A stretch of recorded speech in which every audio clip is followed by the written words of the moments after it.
Dave Sims, play-by-play voice for Dial Global Sports, here on Sunday nights, calling the National Football League, and also the Seahawks and the Redskins will be on the call of that game on Sunday. Dave, Vince Ferrara, John Adams, Happy New Year. How you doing, Dave? Vince and John, Happy New Year. How you guys doing? We're good. Glad we finally got you on and got the bugs out of the way. But there we go. Before we get into your game, which I think has really caught the imagination of a lot of football fans, the Seahawks and the Redskins, before we get to that, just a general thought on the way the playoffs are laid out. When you look at them, I think a lot of people are confused or don't know what direction to go in terms of who they have confidence in to win the Super Bowl. What are you confident in going into this playoffs? What do you know going in, do you think? Yeah, I'm like everybody else. I mean, I think everybody's looking at the same picture. I mean, as you look at this is a great weekend here for wild card. Houston looked like they were going to be a dominant club. We saw them against Green Bay earlier in the year, and they spit the bit big time. Then they came back and won at Chicago, and then they had another game where they didn't play well. I tell you what, Cincinnati's going to be tough. Good receiving core. It's the conditions are inside down at Houston, so a Houston upset. I tell you what, I wouldn't be blown away by that. Let's see. Indy goes to Baltimore. I think Ray Rice better get a whole bunch of touches. They are very successful when he runs the ball and receives it a lot. He's got to get probably 30 touches, maybe at least 30 touches. Let's say that. I mean, throw it to him, let him hand it off to him. Christian Ponder, if he pulls off an upset, he'd really be showing me something at Green Bay. And then the game that I have, that James Lofton and I have, is a beauty. Two dynamic young quarterbacks, two good running backs, a stout Seattle defense. Against, I think they physically overmatch the Washington receiving core, and I think that's going to be a big element in the game. Dave, you clearly have the game of the weekend. This isn't just a good game. It's almost revolutionary. When you look what these two teams have done with quarterbacks, young rookie quarterbacks who can run or throw, it's really added a lot to this NFL season. These are the two teams I most enjoy watching in the NFL now, and in a way it's kind of unfortunate that they have to play each other the first weekend. Yeah, that's a very good point, John. They two dynamic kids, two smart kids, outstanding decision makers. I thought last week when RG3 was playing on a right knee sprain, that was, about 3 weeks out from having the injury. He had one play where I want to say it was in the third quarter. He looked left. It opened up for him, and he was able to limp his way across, get the first down, and then slid feet first and just got down. And as James says all the time, my Hall of Fame partner, James Lofton, says, hey, live for another play. And I thought that was a very wise move. Russell Wilson is another very good decision maker. He does a great job on keeping plays alive. Like Roethlisberger is a big man, does an extraordinary job to keep things alive, and Russell Wilson is a smaller man, does the same type of job, and obviously better because he's a better athlete. So I think the ingredients in this game are very exciting. Dave, you mentioned a play that I recall as well, the play with Robert Griffin. Early in the season, pre-injury, he might have scored on that play because he has that burst that great running backs have, and that's what's so interesting watching him. I don't know if I've ever seen a faster quarterback in the NFL once that guy gets rolling. Well, Vic in his prime was pretty doggone fast. I'll tell you, I did a bunch of those games when he was at Virginia Tech, and then some of his early games in Atlanta, and then a game in Philly. I can remember a couple, but Michael Vick was ridiculously fast when he was 100% healthy, and the same can be said for RG3. I mean, he had a play against the Giants. I think it was at Washington where he broke contain coming left side on a read option, and he was virtually untouched. He had another run up the middle against the Giants in the Meadowlands. That was extraordinary. So we're talking about exemplary people. He and Wilson, the kind of guys that you want your kids to grow up to be.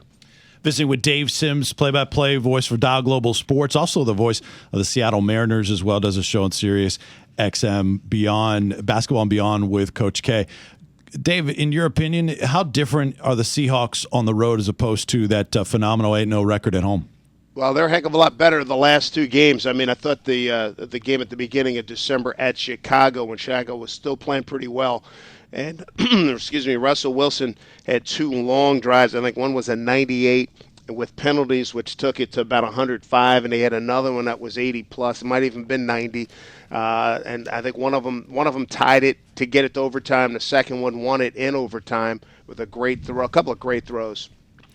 Dave, and then they go to Buffalo, and then they killed Buffalo on the road. Excuse me, Dave. When you look at aside the quarterback matchup, as compelling as that is, I also like the coaching matchup. Mm-hmm. You have Mike Shanahan, a proven guy, Super Bowl winner, and Pete Carroll, a kind of guy that people say, hey, he's just an okay NFL coach. Yeah, he can win at college, but he's really fallen into a great situation at Seattle, the way things played out for him. What do you think of that coaching matchup? Oh, it's a good one. Kyle Shanahan is doing a good job calling plays. I think overall, obviously, Mike's doing a good job. I think Pete, it's like building a program in college. He's got the type of ingredients. He's got the kind of defense that he wants, a hard hitting. He's got the big secondary. I think it's a very good matchup. Dave, let's quick hit on some of the other games this weekend. You mentioned a little bit about the Cincinnati-Houston matchup. What kind of mindset are the Houston Texans going to be in this game, falling all the way down to that 3 spot and playing in the first weekend? They better get off to a good start, I can tell you that. I think that would be the most important thing at home, get that home crowd behind you. I mean, the crowd's not going to score a touchdown for you, but they're going to make you feel good. And I think that's a thing they have to hit. And I hear people, and I think it's reasonable, that their secondary has been a problem. And I guarantee Cincinnati's going to test them big time. Do you think? What do you think, Dave, of Matt Schaub? He's kind of getting the rep as maybe not as good of a big game quarterback. What's your take on him? He's got to prove it. This is a great opportunity. I mean, it's a shame he got hurt last year. I had a bunch of coaches at the Pro Bowl last year say that had he been healthy, they probably go to the Super Bowl. And now expectations are on them. Last year they were slightly under the radar, but it's a different thing when people expect you to get it done. So, his play action, the waggle work that he does off the play action is very important. He's going to have to hit some big plays. The tight ends have been a big part of what he does, and see if he can get the ball to Andre Johnson in some big spots. Dave, going back to the AFC, Andrew Luck and the Colts. Luck has a lot of interceptions, but he's been terrific late in games. And then you mentioned getting the football to Ray Rice earlier. Why they don't get the ball to him more often is mind-boggling. But talk about what's important in that game other than getting Ray Rice the football. Well, I think Flacco's got to come out and throw with confidence. The weather's not going to be too bad. I mean, 42-35 is a high-low. The Raven crowd, again, that's going to be a big impact. But I think the Luck kid is pretty fearless, and I like he's got the interceptions, but he's got a lot. I think he's 2-1 touchdown to interceptions. So he's fearless, and he's got a lot of confidence in his receivers. These guys can run well, and I think he's a terrific young quarterback with a wonderful future. And then Flacco, I still feel badly for him because the Evans kid lost that game the pass that would have put him in the Super Bowl last year, AFC title game. So I want to see what the play-action game works down there as they incorporate Rice and make sure that he's a big part of what they do. Dave, do you like this kind of playoff setup we have now in the NFL where there's appears to be going in, it looks like a lot of teams could win this thing, as opposed to times in the past where you kind of had 2 super-type teams that people figured in there with the consensus was they would meet in the Super Bowl. Do you like this setup better? Yeah, it's fine. I mean, we've had a bunch of wild card winners the last few years. What have we had? I think 3 of the last 5 or 6 Super Bowl winning teams have been wild cards. Yeah, it's good, man. Dave, real quick, just your thoughts on Peyton Manning and the Denver Broncos here before we let you go. I love him. I love what he's done. Comeback Player of the Year. If you make him co-MVP, actually he could probably share co-MVP and come back with Adrian Peterson. I mean, that's how compelling both have been. And he's just a difference maker. He's a coach. You watch him on the sidelines, what he does to keep his players up to speed and inspire confidence. he's a difference maker, and he's one of the all-time greats. Longtime accomplished play-by-play voice at a lot of Big East games. Worked for ESPN back in the day. Now with Dial Global Radio Network and voice of the Seattle Mariners, and loves doing his Major League Baseball. Real quick, tell everyone about how they can find you online. I know your son has a hat company now. Talk about that. Yep. Yeah, dsims.com. If you like hats in the old Frank Sinatra Rat Pack days, those type of fedoras and whatnot.